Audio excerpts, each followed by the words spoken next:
percayakan Roh Kudus, gereja Katolik yang kudus, persekutuan darah kudus, pengampunan dosa, kebangkitan badan, kehidupan kekal.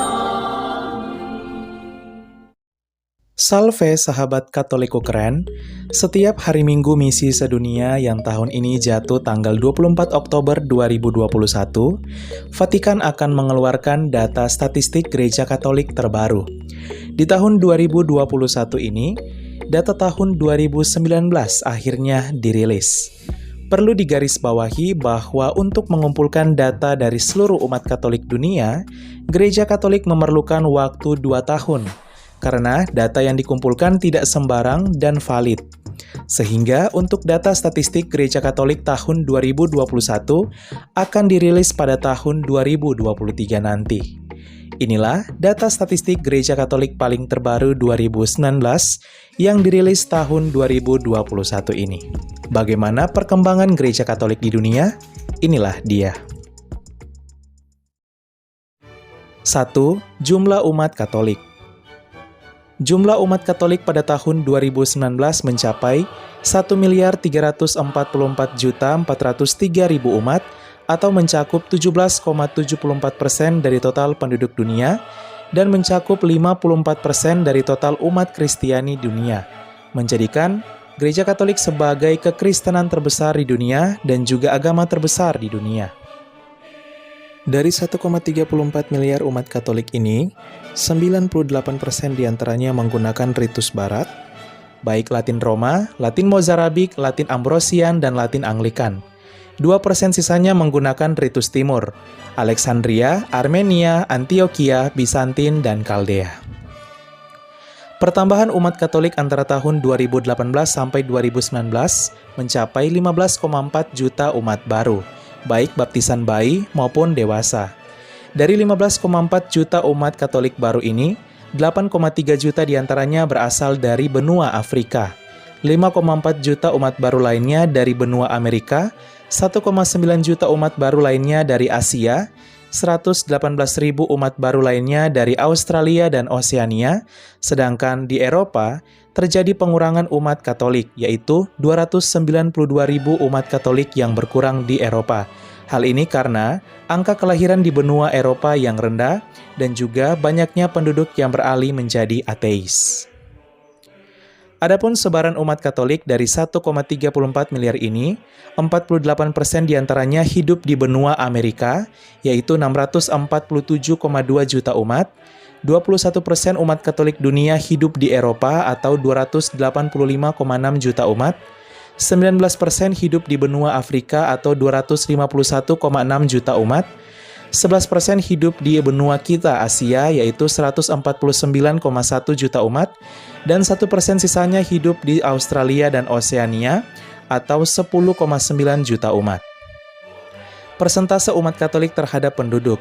Untuk benua Afrika, 20% dari total penduduk benua Afrika merupakan Katolik.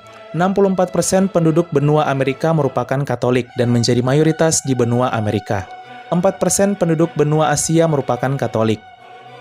Di Eropa, umat Katolik mencakup 40% dan menjadi mayoritas. Dan untuk Australia dan Oseania, umat Katolik mencakup 26% dari total benua Australia dan Oseania.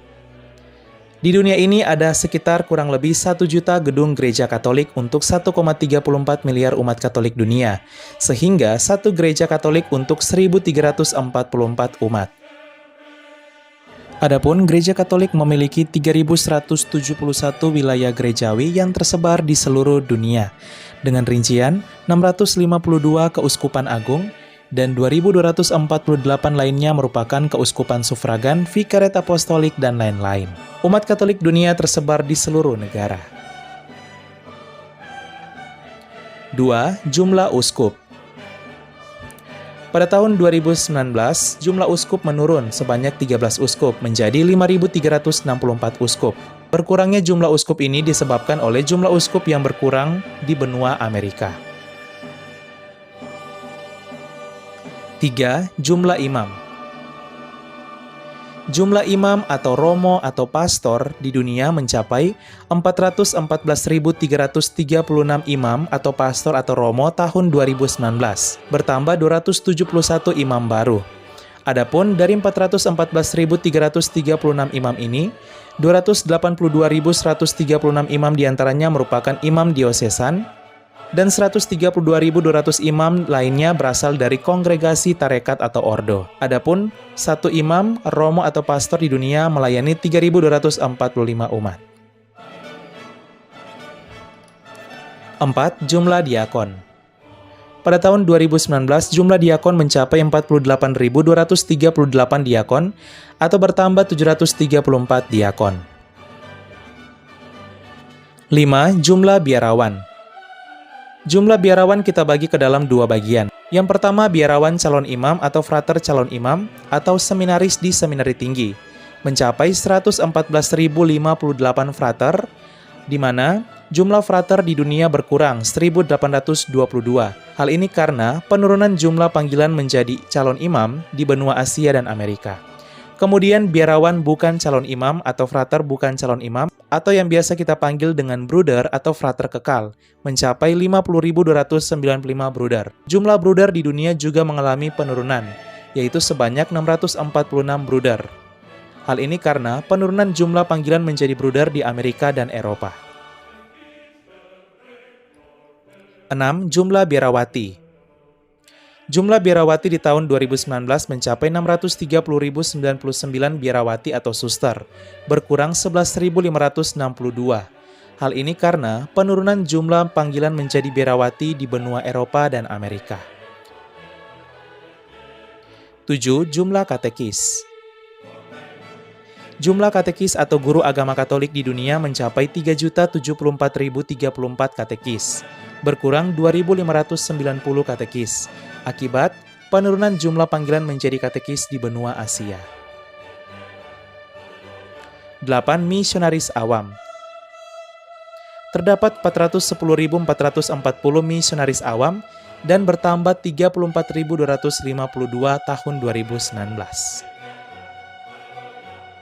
9. Institusi pendidikan Katolik. Sebagai organisasi berbasis keagamaan terbesar di dunia, tak hanya soal teologi, Gereja Katolik juga merasul dengan karya-karya sosial yang begitu luar biasa seperti di dunia pendidikan. Berikut datanya. Pada tahun 2019, Gereja Katolik memiliki 72.667 TK Katolik yang tersebar di seluruh dunia dengan jumlah siswa mencapai 7,5 juta siswa. Untuk SD Katolik mencapai 98.925 SD Katolik dengan 35,2 juta siswa yang bersekolah di SD Katolik. Untuk SMP Katolik di tahun 2019, Gereja Katolik memiliki 49.552 SMP Katolik dengan jumlah siswa mencapai 19,4 juta siswa yang bersekolah di SMP Katolik. Untuk sekolah keperawatan Katolik terdapat 10.723 sekolah keperawatan. Kita masuk pada SMA Katolik. Terdapat 2,4 juta siswa yang bersekolah di SMA Katolik tahun 2019.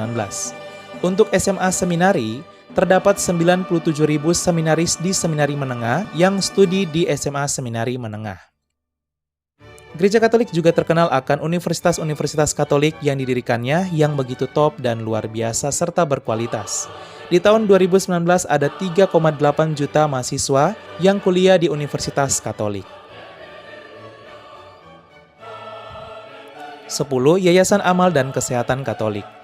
Berikut datanya. Pada tahun 2019, rumah sakit Katolik di dunia mencapai 5.245 RS Katolik, 14.963 klinik Katolik, 532 pusat penyandang kusta, 15.429 panti jompo sakit kronis dan penyandang disabilitas, 9.374 panti asuhan, 12.308 pusat konseling pernikahan, 3.198 pusat rehabilitasi sosial, dan 33.840 lembaga sosial. Ya, sahabat Katoliko keren, itulah dia statistik Gereja Katolik tahun 2019 yang paling terbaru yang dirilis pada tahun 2021 ini.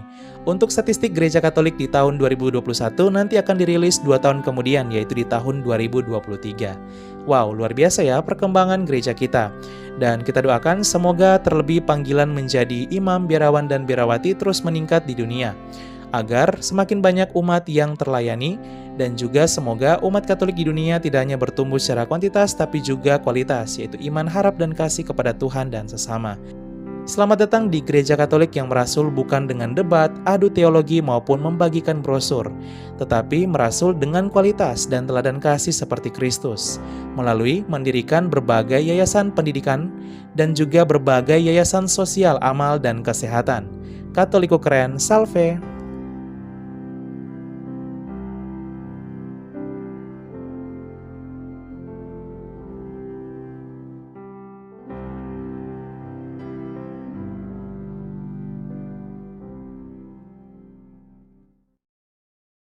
Keluarga kami dibangun dari berbagai bangsa, baik orang tua maupun muda, kaya dan miskin, pria dan wanita, orang yang berdosa maupun yang kudus. Keluarga kami selama berabad-abad telah ada di dunia ini. Dengan rahmat Tuhan, kami membangun rumah sakit dan merawat orang sakit. Membangun panti-panti asuhan untuk membantu orang miskin. Kami adalah organisasi berbasis keagamaan terbesar di dunia, memberikan penghiburan bagi mereka yang membutuhkan. Kami mendidik lebih banyak orang dibandingkan organisasi lain. Kamilah yang mengembangkan metode ilmiah dengan pembuktian yang ilmiah juga. Kami mengembangkan sistem pendidikan dunia dan memperjuangkan hak dalam kehidupan setiap manusia maupun juga dalam pernikahan dan keluarga. Banyak kota di dunia diberi nama orang kudus kami menjadi inspirasi atas jalan suci mereka. Dibimbing oleh Roh Kudus, kamilah yang membuat Alkitab dan melestarikan tradisi suci. Roh Kuduslah yang masih terus membimbing kami hingga lebih dari 2000 tahun. Kami adalah Gereja Katolik. Dengan jumlah anggota keluarga lebih dari 1 miliar, memberikan sakramen sebagai pemenuhan hidup iman Kristiani. Selama berabad-abad kami selalu berdoa untukmu dan juga untuk dunia, setiap jam dan setiap hari dalam misa yang kudus. Yesus sendirilah yang mendirikan gereja kami ketika ia mengatakan kepada Petrus, pemimpin gereja Katolik pertama, "Engkau adalah Petrus dan di atas batu karang ini akan kudirikan gerejaku." Selama 2000 tahun kami memiliki garis kepemimpinan yang tak terputus, yang membimbing gereja Katolik untuk mengasihi dunia yang saling melukai di dalam dunia yang dipenuhi kekacauan dan luka. Sungguh meneguhkan jika kami mengetahui bahwa ada yang tetap berada dalam kebenaran sejati yang kuat, yaitu iman Katolik. Cinta kasih yang kekal dari Tuhan dianugerahkan kepada seluruh ciptaannya. Jika Anda jauh dari gereja Katolik, kami mengajak Anda untuk mengunjungi gereja Katolik hari ini karena kami selalu terbuka. Kami adalah keluarga besar yang dipersatukan oleh Yesus Kristus yang adalah Tuhan dan Juru Selamat kami. Kami adalah gereja Katolik, selamat datang kembali ke rumah yang sejati.